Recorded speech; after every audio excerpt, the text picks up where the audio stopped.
Hi, my name is Lisa Domenico, and I am here today to share my story with all of you. My first remembrance of abuse started when I was around 6 years old. There was one that I remember in particular when DSS was called to my home. And I remember being sat down by my parents and being told that they were coming and that if I told them of things that had happened, that I would never see them again. So I learned at a very young age how to lie and how to cover up and to know and accept abuse coming from my parents. I became a mom and got married at the age of 19.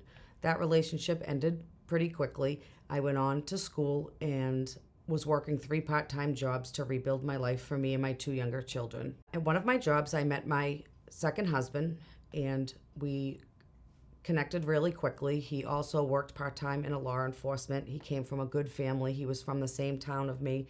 But signs of possessiveness that I look back now that were warning signs that I didn't take then. He would follow me. He would always show up where me and my girlfriends were. And at first, I just thought he just wanted to be with me. And I kind of accepted that behavior.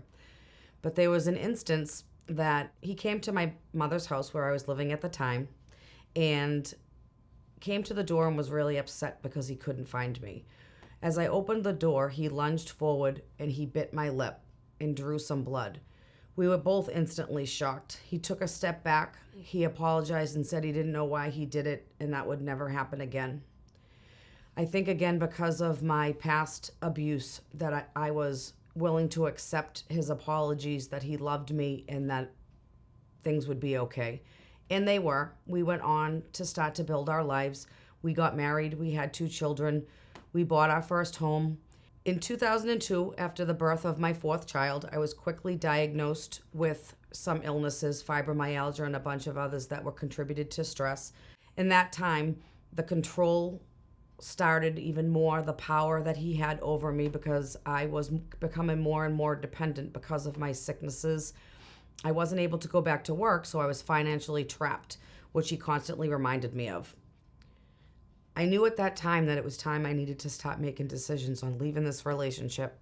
I started by going back into the workforce, which I knew if I had gotten some stable financial that maybe I could be able to handle it with the 4 children.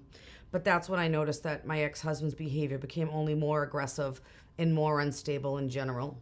In 2008, we were at his high school reunion. I'll never forget this drive home.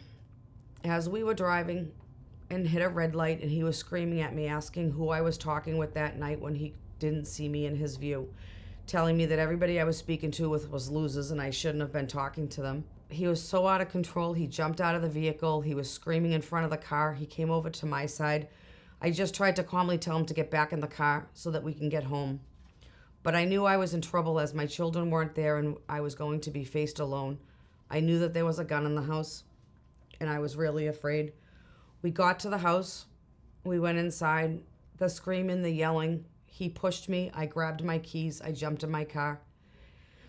I headed to the police station that was only a couple of miles from our home. I knew I had to get help. As I was driving, he came barreling up behind me, chasing me the whole way, calling my cell phone, threatening me not to go to the police station. I remember driving as he was trying to ram my car off the road with his. I just remembered I just was trying to get there. A couple of times I turned around. I was just going to go back home because I was so afraid, but I knew again that was not what I should do. So I did turn around. I thought I had lost him. Finally got to the police station.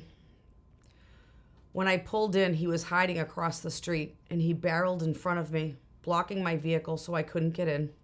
This moment I will never forget, as he rolled down his window and he looked at me and he said, "Lisa, if you go in that police station, your family will find you cut up in bloody trash bags." I remember sitting there for a second thinking, is this really even happening? Do I go in? Do I not go in? Do I go home? I didn't know what to do. Was I going to survive? If I went in, was people going to believe me because of who he was? Because, again, of his position, the people he knew, I was always threatened by. Nobody would ever love me. Nobody would ever listen to me. That he was the one that was in the good job and stable. I was able to get away from him. I was able to get back to the house. The police never engaged in our interaction that night, but they were aware of what was happening. They followed me back to my home. No words were exchanged. I went in the house. I locked all the doors. I locked all the windows. I called my ex-husband and I said, don't dare come to this house. I got a restraining order in 2009. I finally felt some type of relief. I started to regain a sense of control. But then a few months later, at my job, I herniated a disc and I was dealing with another severe disability. Unfortunately, this gave him the in to help me. I needed help with the children. I needed help financially because I was now out of work. I let him come back to the house. There was an order drawn up for no abuse with all the stipulations. I'll never forget walking into the door. Two of my sons and one of their friends were sitting on the couch. I remember walking by him as he was screaming and yelling at me. I remember walking into my room and I remember turning around. He pushed me into the bureau and I had a box fan that was sitting on the floor plugged in. He picked it up and he tried to hit me over the head with it. As I raised my hands and I stopped it, he leaned in to bite my face. And I was instantly brought back to the first attack that he had done to me so many years before. I grabbed my son. I put him in my bed, again because I knew that it would stop. The next morning I woke up and I sat my ex-husband and my two boys down, my two younger children, and I told them what they witnessed last night was not normal and it would never happen again, that their father was packing his stuff today. I was filing divorce and he was never coming back. It was about a year and a half into the divorce proceedings. My ex-husband found out that I was dating somebody, and instantly there were 87 phone calls between me and my two boys' phones in a 45-minute period. Screaming, threatening all of us, begging the kids to give the phone to me. At one point, I finally answered his phone call. I had the man that I was dating on my house phone, and I held the phone up so that somebody else could hear this. My ex-husband was screaming at the top of his lungs that he would kill me, he would kill my new boyfriend, he would kill any police officer, he would kill any judge, he would kill anybody that stopped him. And he was serious. So I filed for a restraining order. This is where Dove came into my life in 2012. I'll never forget the day that I was sitting in the bottom of the courthouse waiting, and one of the advocates came over to me, talked to me, helped me through that proceeding that day, and referred me to the Quincy location. It was then that I met Jen, who worked with me every single day, calling me, checking on me during this escalated time, because even the police were afraid of his actions. She helped me understand that everything I was going through was okay, and that it was real, my feelings, and that I was loved and cared for. She helped me with my escape strategies. She helped me and my children become stronger to be able to face what we were about to be dealing with all the support. The best thing was having somebody that finally believed me, somebody that would finally listen to me and help me. But even after years of the divorce and after a lot of turmoil in my life, I found a purpose to belonging to reconnect with Dove in 2018.